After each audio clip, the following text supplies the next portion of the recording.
नमस्ते दोस्तों। Classic books bye audio पिटारा में आपका स्वागत है। बेहतरीन ऑडियो बुक सुनने के लिए हमारा चैनल सब्सक्राइब करें और बेल आइकन दबाना ना भूलें ताकि आपको हर अपडेट मिलता रहे।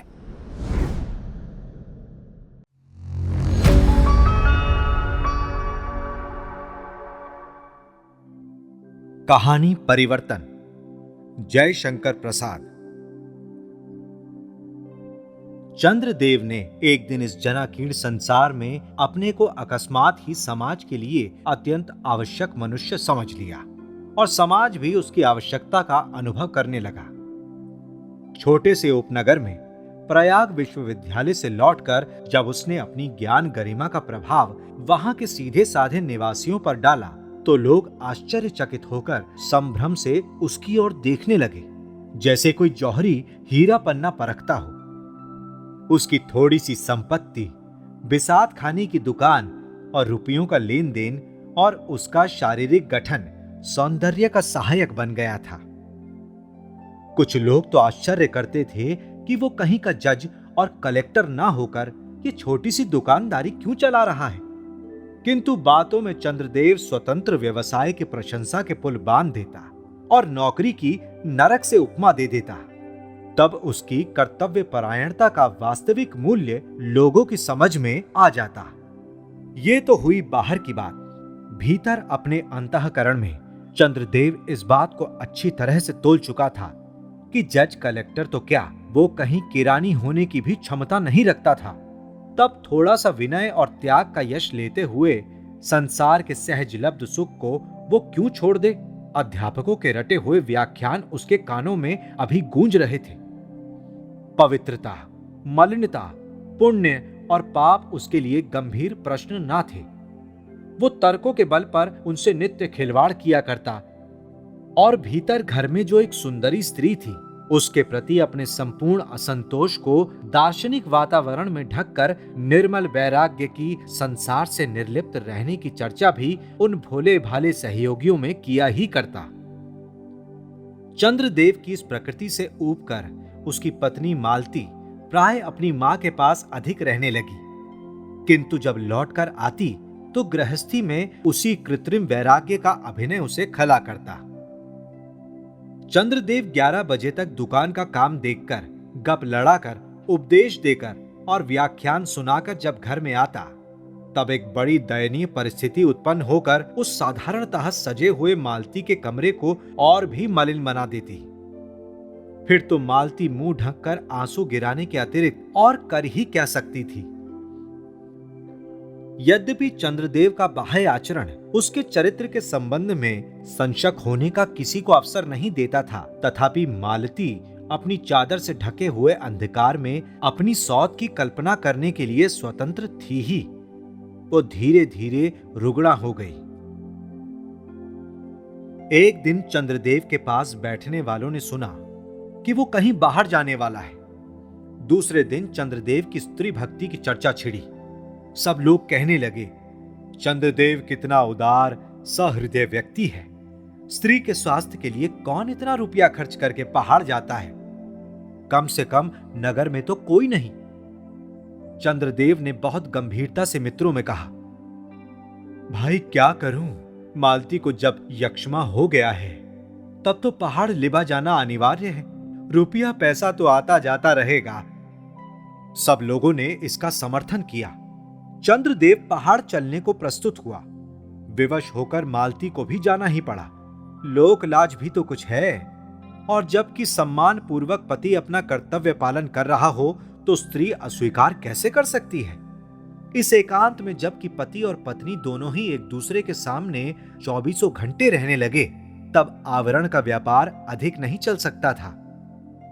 बाध्य होकर चंद्रदेव को सहायता तत्पर बनना पड़ा। सहायता में तत्पर होना सामाजिक प्राणी का जन्म सिद्ध स्वभाव, संभवतः मनुष्यता का पूर्ण निदर्शन है। परंतु चंद्रदेव के पास तो दूसरा उपाय ही नहीं था। इसीलिए सहायता का बाह्य प्रदर्शन धीरे धीरे वास्तविक होने लगा। एक दिन मालती चीड़ के वृक्ष की छाया में बैठी हुई बादलों की दौड़ धूप देख रही थी और मन ही मन विचार कर रही थी चंद्रदेव के सेवा अभिनय पर। सहसा उसका जी भर आया। वो पहाड़ी रंगीन संध्या की तरह किसी मानसिक वेदना से लाल पीली हो उठी। उसे अपने ऊपर क्रोध आया। उसी समय चंद्रदेव ने, जो उससे कुछ दूर बैठा था, पुकार कर कहा, मालती, अब चलो ना, थक गई हो ना? वहीं सामने तो पहुंचना है। तुम्हें जल्दी हो तो चले जाओ। बूटी को भेज दो, मैं उसके साथ चली आऊंगी। अच्छा, ये कहकर चंद्रदेव आज्ञाकारी अनुचर की तरह चला। वो तनिक भी विरोध करके अपने स्नेह प्रदर्शन में कमी करना नहीं चाहता था। मालती अविचल बैठी रही। थोड़ी देर में बूटी आई, परंतु मालती को उसके आने में विलंब समझ पड़ा। वो इसके पहले भी पहुंच सकती थी। मालती के लिए पहाड़ी युवती बूटी परिचारिक के रूप में रख ली गई थी। ये नाटी सी गोल मटोल स्त्री गेंद की तरह उछलती चलती थी, बात बात पर हंसती और फिर उसी हंसी को छिपाने का प्रयत्न करती रही। बूटी ने कहा, चलिए, अब तो किरणें डूब रही हैं और मुझे भी काम निपटाकर छुट्टी पर जाना है। छुट्टी? आश्चर्य से झल्लाकर मालती ने कहा, हां, अब मैं काम ना करूंगी। क्यों, तुझे क्या हो गया है बूटी? मेरा ब्याह इसी महीने में हो जाएगा। कहते हुए उस स्वतंत्र युवती ने हंस दिया। वन की हरिणी अपने आप जाल में फंसने क्यों जा रही है? मालती को आश्चर्य हुआ। उसने चलते चलते पूछा, भला तुझे दूल्हा कहां मिल गया? ओहो, तब आप क्या जाने कि हम लोगों के ब्याह की बात पक्की हुए 8 बरस हो गए। नीलधर चला गया था लखनऊ कमाने, और मैंने भी हर साल यही नौकरी करके कुछ ना कुछ यही 500 रुपए बचा लिए हैं। अब वो भी 1000 और गहने लेकर परसों पहुंच जाएगा। फिर हम लोग ऊंचे पहाड़ पर अपने गांव में चले जाएंगे। वहीं हम लोगों का घर बसेगा। खेती कर लूंगी। बाल बच्चों के लिए भी तो कुछ चाहिए। फिर चाहिए बुढ़ापे के लिए, जो इन पहाड़ों में कष्टपूर्ण जीवन यात्रा के लिए अत्यंत आवश्यक है। वो प्रसन्नता से बातें करती उछलती हुई चली जा रही थी और मालती हांफने लगी थी। मालती ने कहा, तो क्यों दौड़े जा रही है? अभी तेरा दूल्हा नहीं मिला जा रहा है। कमरे में दोनों ओर पलंग बिछे थे। मच्छरदानी में 2 व्यक्ति सोने का अभिनय कर रहे थे। चंद्रदेव सोच रहे थे, ये बूटी अपनी कमाई से घर बसाने जा रही है। कितना प्रगाढ़ प्रेम इन दोनों में होगा। और मालती बिना कुछ हाथ पैर हिलाए डुलाए अपनी संपूर्ण शक्ति से निष्क्रिय प्रतिरोध करती हुई सुख भोग करने पर भी असंतुष्ट। चंद्रदेव था तार्किक। वो सोचने लगा, तब क्या मुझे इसे प्रसन्न करने की चेष्टा छोड़ देनी चाहिए?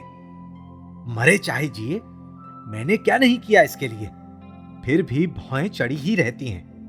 मैं क्या करूं? मुझे क्या मिलता है इस हृदयहीन बोझ को ढोने से? बस अब मैं घर चलूंगा। फिर मालती के बाद एक दूसरी स्त्री। अरे वो कितनी आज्ञाकारिणी, किंतु क्या ये मर जाएगी? मनुष्य कितना स्वार्थी है। फिर मैं ही क्यों नहीं मर जाऊं? किंतु पहले कौन मरे? मेरे मर जाने पर वो जीती रहेगी। इसके लिए लोग कितनी तरह के कलंक, कितनी बुराई की बातें सोचेंगे, और यही जाने का क्या कर बैठे। तब इसे तो लज्जित होना ही पड़ेगा। मुझे भी स्वर्ग में कितना अपमान भोगना पड़ेगा। मालती के मरने पर लोक अपवाद से मुक्त मैं दूसरा ब्याह करूंगा, और पतिव्रता मालती स्वर्ग में भी मेरी शुभकामना करेगी। तो फिर यही ठीक रहा। मान की रक्षा के लिए लोग कितने बड़े बड़े बलिदान कर चुके हैं। क्या मैं उनका अनुकरण नहीं कर सकता? मालती सम्मान की वेदी पर बलि चढ़े, वही पहले मरे, फिर देखा जाएगा। राम की तरह एक पत्नी व्रत कर सकूंगा तो कर लूंगा, नहीं तो चंद्रदेव की खुली आंखों के सामने मच्छरदानी की जालीदार कपड़े पर एक चित्र खींचा। एक युवती मुस्कुराती हुई चाय की प्याली बढ़ा रही है। चंद्रदेव ने ना पीने की सूचना पहले ही दे दी थी, फिर भी उसके अनुनय में बड़ी तरावट थी। उस युवती के रोम रोम कहते थे, ले लो। चंद्रदेव ये स्वप्न देखकर निश्चिंत सा हो गया और धीरे धीरे सो गया। उसने अपने बनावटी उपचार का सेवाभाव का अंत कर लिया था। दूसरी मच्छरदानी में थकी हुई मालती थी। सोने के पहले उसे अपने ही ऊपर रोष आ गया था। वो क्यों ना ऐसी हुई कि चंद्रदेव उसके चरणों में लौटता, उसके मान को, उसके प्रणय रोष को धीरे धीरे सहलाया करता। तब क्या वैसी होने की चेष्टा करे? किंतु अब करके क्या होगा? जब यौवन का उल्लास था, कुसुम में मकरंद था, चांदनी पर मेघ की छाया ना थी, तब ना कर सकी तो अब क्या? बूटी साधारण मजूरी करके स्वस्थ, सुंदर, आकर्षण और आदर की पात्र बन सकती है। उसका यौवन ढालवें पथ की ओर मुंह किए है, फिर भी उसमें कितना उल्लास है। ये आत्मविश्वास, यही तो जीवन है। किंतु क्या मैं पा सकती हूं? क्या मेरे अंग फिर से गुदगुदे हो जाएंगे? लाली दौड़ आवेगी, हृदय में उच्च श्रृंखल उल्लास, हंसी से भरा आनंद नाचने लगेगा। उसने एक बार अपने दुर्बल हाथों को उठाकर देखा कि चूड़ियां कलाई से बहुत नीचे खिसक आई थी। सहसा उसे स्मरण हुआ कि वो बूटी से अभी 2 बरस छोटी है। 2 बरस में वो स्वस्थ, सुंदर, हष्टपुष्ट और हंसमुख हो सकती है और होकर रहेगी। वो मरेगी नहीं, ना, कभी नहीं। चंद्रदेव को दूसरे का ना होने देगी। यही विचार करते करते फिर वो सो गई। सवेरे दोनों मच्छरदानियां उठी। चंद्रदेव ने मालती को देखा। वो प्रसन्न थी। उसके कपोलों का रंग बदल गया था। उसे भ्रम हुआ। क्या? उसने आंखें मिचमिचाकर फिर देखा। इस क्रिया पर मालती हंस पड़ी। चंद्रदेव झल्लाकर उठ बैठा। वो कहना चाहता था, मैं चलना चाहता हूं, रुपए का अभाव है, कब तक यहां पहाड़ पर पड़ा रहूंगा? तुम्हारा अच्छा होना असंभव है। मजूरनी भी छोड़कर चली गई, और भी अनेक असुविधाएं हैं, मैं तो चलूंगा। परंतु वो कह ना पाया, कुछ सोच कर रह गया।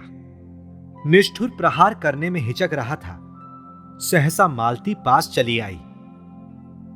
मच्छरदानी उठाकर वो मुस्कुराती हुई बोली, चलो घर चलें, अब तो मैं अच्छी हूं। चंद्रदेव ने आश्चर्य से देखा। मालती दुर्बल है, किंतु रोग के लक्षण नहीं रहे। उसके अंग अंग पर स्वाभाविक रंग प्रसन्नता भरकर खेल रहा था।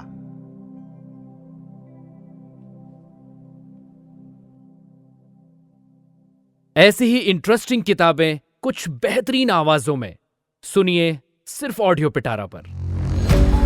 ऑडियो पिटारा सुनना जरूरी है। दोस्तों, आपको ये कहानी कैसी लगी हमें जरूर बताइएगा। लाइक और कमेंट कीजिए और अपने दोस्तों के साथ ये कहानी जरूर शेयर कीजिए। Thank you so much.